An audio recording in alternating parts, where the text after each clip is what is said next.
ఇరాన్కు America అధ్యక్షుడు Trump మరోసారి warning ఇచ్చారు. బ్రేకింగ్లో చూస్తున్నాం. చర్చలు విఫలమైతే ఇరాన్పై దాడులకు సిద్ధమని ట్రంప్ ప్రకటించాడు.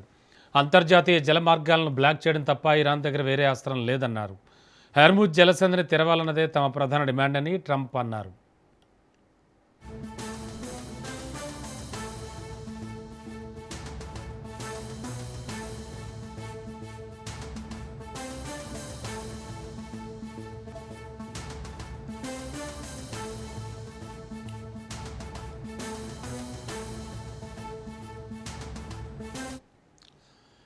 ఓవైపు ఇవాళ పాకిస్తాన్లో ఇరాన్ అమెరికా పాకిస్తాన్ మధ్యవర్తిత్వం వహిస్తుండగా చర్చలు జరగనున్నాయి. మరోవైపు ఇరాన్కి అమెరికా అధ్యక్షుడు ట్రంప్ మరోసారి వార్నింగ్ ఇచ్చారు. చర్చలు విఫలమైతే ఇరాన్పై దాడులకు సిద్ధమని ట్రంప్ ప్రకటించారు.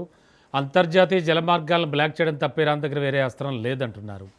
ఓవరాల్గా ఇవాళ ఏం జరగబోతోంది? ప్రపంచవ్యాప్తంగా దేశాధినేతలు కావచ్చు, దేశాల ప్రజలు కావచ్చు చాలా ఆసక్తిగా గమనిస్తూ ఉన్నారు ఈ అంశాలని. ఇక ఇదే అంశానికి సంబంధించి మరింత అదనపు సమాచారం అలాగే విశ్లేషణ అందించడానికి మా కరెస్పాండెంట్ సైదులు సిద్ధంగా ఉన్నారు. సైదులు, ఓవరాల్గా చూస్తే ఒక ప్రధాన ఘట్టం ఇవాళ ఆల్రెడీ ఇస్లామాబాద్లో చర్చలు జరుగుతున్నాయి. ఓకే, అది పక్కన పెడితే ఎప్పటి మాదిరిగానే ఇరాన్కి మరోసారి తనదైన స్టైల్లో వార్నింగ్ ఇచ్చారు ట్రంప్. ఇరాన్ మళ్ళీ షరా మామూలే అన్నట్టు ఏం పట్టించుకోవట్లేదు. ఓవరాల్గా ఇవాళ ఏం జరగబోతోంది, ఎలా ఊహించవచ్చు? శాంతి చర్చలు జరిగే అవకాశం ఉంది రమణ. ఎందుకంటే నిన్న ఇస్లామాబాద్ వేదికగా అమెరికా ఇరాన్ మధ్య చర్చలు జరుగుతాయని అందరూ భావించారు. కానీ ఇరాన్ కొన్ని కండిషన్స్ పెట్టడం తోటి ఇరాన్ ప్రతినిధులు ఇస్లామాబాద్ కు వస్తారా రారా అని కొంత సందిగ్ధత నెలకొన్నది. సో దానికి గల కారణం అందరికీ తెలిసిన విషయమే. లెబనాన్ పైన దాడిని తీవ్రంగా ఖండిస్తున్నాం, వెంటనే ఇజ్రాయెల్ లెబనాన్ పైన చేస్తున్నటువంటి దాడిని ఆపివేయాలని కూడా కొన్ని డిమాండ్స్ ముందు పెట్టింది. శాంతి చర్చల కంటే ముందు కొన్ని డిమాండ్స్ పెట్టింది. సో వెంటనే అది సీజ్ ఫైరింగ్ లో భాగంగా లెబనాన్ లేదు కదా అనేది అమెరికా కూడా దానిపైన స్పందించి మాట్లాడింది, ప్రకటన కూడా చేసింది. సో అమెరికా ఉపాధ్యక్షుడు జేడీ వాన్స్ అధికారికంగా ఆయన మీడియా ముందు కూడా మాట్లాడారు. లెబనాన్ పైన ఇజ్రాయెల్ దాడి చేస్తే అది మాకు ఎటువంటి సంబంధం లేదు అని కూడా ఆయన చెప్పారు. కానీ ఇరాన్ మాత్రం శాంతి చర్చల్లో పాల్గొనే కంటే ముందు ఖచ్చితంగా ఇజ్రాయెల్ లెబనాన్ పైన చేస్తున్నటువంటి దాడిని ఆపాల్సిందే అని చెప్పేసి ప్రధానంగా డిమాండ్ ముందు పెట్టింది.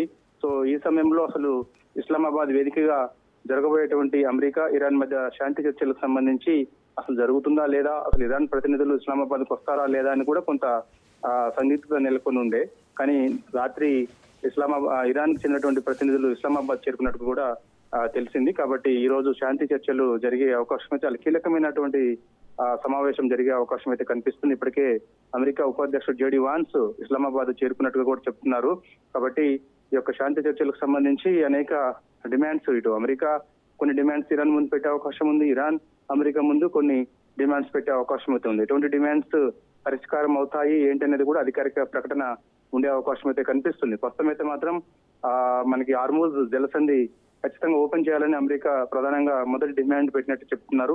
కాబట్టి లెబనాన్ పైన ఇజ్రాయెల్ ఎప్పుడైతే దాడి చేసింది వెంటనే హార్ముజ్ జలసంధి ఇరాన్ మళ్ళీ మూసివేసింది. కాబట్టి సో ఈ విషయం ప్రధానంగా మొదటి డిమాండ్ లో భాగంగా చర్చకొచ్చే అవకాశం అయితే కనిపిస్తుంది. కాబట్టి చూడాలి ఇరాన్ మరి ఎటువంటి నిర్ణయం తీసుకోబోతుంది అనేది కూడా కొంత ఉత్కంఠ.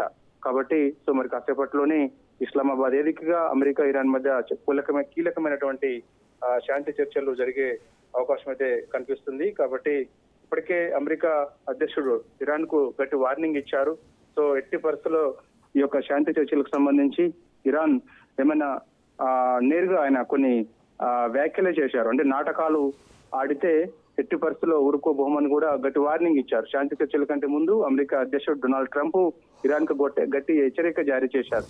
శాంతి చర్చల్లో పాల్గొనే ముందు అనేక చిక్కుముడులు పెట్టి శాంతి చర్చలకు సంబంధించి అనేక డిమాండ్స్ పెట్టి అవి అంగీకారం దిశగా లేకుండా ఏదో ఇట్లా కొన్ని నాటకాలు ఆడితే మాత్రం ఎట్టి పరిస్థితుల్లో కూడా ఊరుకో బోమని కూడా ఇరాన్ కు గట్టి హెచ్చరిక జారీ చేశారు. కాబట్టి ఇలాంటి సమయంలో ఒకవైపు ట్రంప్ ఇరాన్ ని గట్టి హెచ్చరిక జారీ చేయడం, మరోవైపు ఇరాన్ లెబనాన్ పైన చేస్తున్నటువంటి ఇజ్రాయెల్ దాడి వెంటనే ఆపేయాలని డిమాండ్ చేయడం, ఇలాంటి సమయంలో సో మరి ఎటువంటి చర్చలకు సంబంధించి ఎటు దారి తీస్తుంది అనేది కూడా ఇప్పుడు సర్వత్రా ఉత్కంఠ. అసలు చర్చలు సఫలీకృతం అవుతాయా లేవా అనేది కూడా ఇప్పుడు ప్రపంచవ్యాప్తంగా ఇప్పుడు అన్ని చర్చనీయాంశంగా మారినటువంటి అంశం. కాబట్టి చూడాలి మొత్తం ఎన్ని డిమాండ్స్ పెట్టుతుంది ఏంటి అనేది కూడా చూడాలి. సో ఏదేమైనా మరి కాసేపట్లో ఇస్లామాబాద్ వేదికగా ఇరాన్ అమెరికా మధ్య శాంతి చర్చలకు సంబంధించినటువంటి అంశాలు జరగబోతున్నాయి. అయితే వేరువేరుగా ఈ యొక్క శాంతి చర్చలు జరిగే అవకాశం ఉన్నట్టు కూడా వార్తలు వస్తున్నాయి రమణ. ఎందుకంటే ఇద్దరు ప్రతినిధులను, ఇటు అమెరికా ప్రతినిధులను ఇరాన్ ప్రతినిధులను ఇద్దరిని ఒక దగ్గర కూర్చోబెట్టి శాంతి చర్చలకు సంబంధించిన అంశాలు చర్చకు వస్తే అవి ఎటు దారితీస్తే తెలియదు. కాబట్టి సో ఇరాన్ ఎటువంటి డిమాండ్స్ పెడుతుందనే విషయాలు వాళ్ళని ఒక రూమ్ లో పెట్టి ఆ డిమాండ్స్ మొత్తం కూడా నోట్ చేసుకుని అమెరికా ప్రతినిధుల దగ్గరకు వచ్చి అవి చెప్పడం. వాళ్ళ అమెరికా ఎటువంటి డిమాండ్స్ ఇరాన్ కి పెడుతుందనే విషయాలు, అమెరికా చెప్పినటువంటి అంశాలన్నీ కూడా నోట్ చేసుకుని మళ్ళీ ఇరాన్ ప్రతినిధులకు చెప్పడం. సో ఇలా మధ్యవర్తిత్వం పాకిస్తాన్ వహిస్తుంది. కాబట్టి వేరువేరుగా అంతర్జాతీయ జలమార్గాలను బ్లాక్ చేయడం తప్ప ఇరాన్ దగ్గర వేరే అస్త్రం లేదు అంటున్నాడు ట్రంప్. అంటే ఇందులో ఎంతవరకు నిజం ఉంది? అది తప్ప వాళ్ళ దగ్గర ఆయుధ సంపత్తి కానీ అణ్వాయుధాలు కానీ ఏం లేవనుకోవచ్చా అసలు? అంటే ఓవరాల్గా అసలు యురేనియం గురించే కదా పట్టుబడుతున్నాడు ట్రంప్. ఎస్ రమణ, అయితే వాస్తవంగా అణు ఆయుధాలని అక్రమంగా ఎక్కువగా ఉత్పత్తి చేస్తున్నది అనేది కూడా ఒక ఆరోపణ అమెరికా గతంలో చేస్తూ హెచ్చరిక ఇరాన్ కి ఇస్తూ వస్తుంది. కాబట్టి ఇప్పుడు ప్రధానంగా ఏంటి, పశ్చిమాసియాలో ఎప్పుడైతే ఉద్రిక్త పరిస్థితులు నెలకొన్నాయో అక్కడ ఎప్పుడైతే ఇరాన్ సుప్రీం లీడర్ ఖమేనీ హతమైన తర్వాత, అంటే ఇజ్రాయెల్ అమెరికా సంయుక్తంగా దాడి చేసిన తర్వాత చాలా కీలకమైన నిర్ణయం యాక్చువల్గా ఇరాన్ తీసుకుంది. లేకపోతే అప్పటి వరకు కూడా ఓన్లీ ఇరాన్ అణ్వాయుధాలను మాత్రమే ఇట్లా అక్రమంగా ఉత్పత్తి చేసుకుంటుంది అనేది ఒక ఆరోపణ ఉంది. కానీ ఇప్పుడు ఎప్పుడైతే ఇరాన్ సుప్రీం లీడర్ ఖమేనీ సంయుక్తంగా ఇజ్రాయెల్ అమెరికా దాడి చేసిన తర్వాత, అంతం చేసిన తర్వాత చాలా కీలకమైన నిర్ణయం తీసుకుంది. యాక్చువల్ గా మనకి హార్ముజ్ జలసంధి ఇరాన్ ఎటువంటి పరిస్థితుల్లో దాపరించినా కూడా హార్ముజ్ జలసంధి మూసివేసేందుకు కొన్ని ఒప్పందాలలో భాగంగా ఉన్నది. కానీ హార్ముజ్ జలసంధి మూసివేస్తున్నామని ఒప్పందాలను ఉల్లంఘించి మరీ ఒక్కసారిగా నిర్ణయం తీసుకుంది. సో ఇది ప్రపంచవ్యాప్తంగా ప్రభావం పడింది. కాబట్టి ఇప్పుడు అణు ఆయుధాల అంశం పక్కకు పోయింది, హార్ముజ్ జలసంధి మాత్రమే తెరపైకి వస్తుంది. కాబట్టి సో హార్ముజ్ జలసంధి అంశం ముఖ్యంగా ఇప్పుడు అది శాంతి చర్చల్లో భాగంగా ఒక నిర్ణయానికి వచ్చిన తర్వాత నెక్స్ట్ మళ్ళా అమెరికా ఖచ్చితంగా ఈ యొక్క అణు ఆయుధాలను ఖచ్చితంగా ఉత్పత్తి చేస్తున్నటువంటి ఇరాన్ కట్టి హెచ్చరిక ఇచ్చే అవకాశం అయితే కనిపిస్తుంది. ఐఆర్జీసీ బలగాలు ఏవవుతున్నాయి, ఐఆర్జీసీ బలగాలు ప్రతిసారి కూడా ఈ యొక్క అమెరికా స్థావరాలను టార్గెట్ చేసుకొని అంటే కొంత టార్గెట్ చేసుకొని దాడులు చేస్తామని చెప్పేసి ప్రకటన చేయడం, తర్వాత ఇజ్రాయెల్ పైన దాడులు చేస్తామని చెప్పేసి ప్రకటన చేయడం. సో పశ్చిమాసియాలో ఇలాంటి పరిస్థితులకి దానికి కారణం ఇరాన్ చెందినటువంటి ఐఆర్జీసీ బలగాలే అనేది కూడా ఒక ఆరోపణ.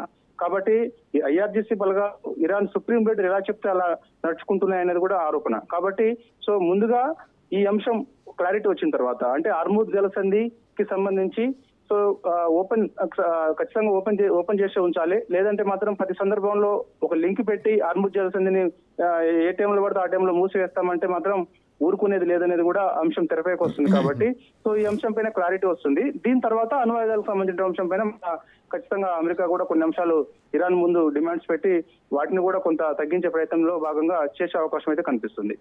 Okay, thank you Saidulu.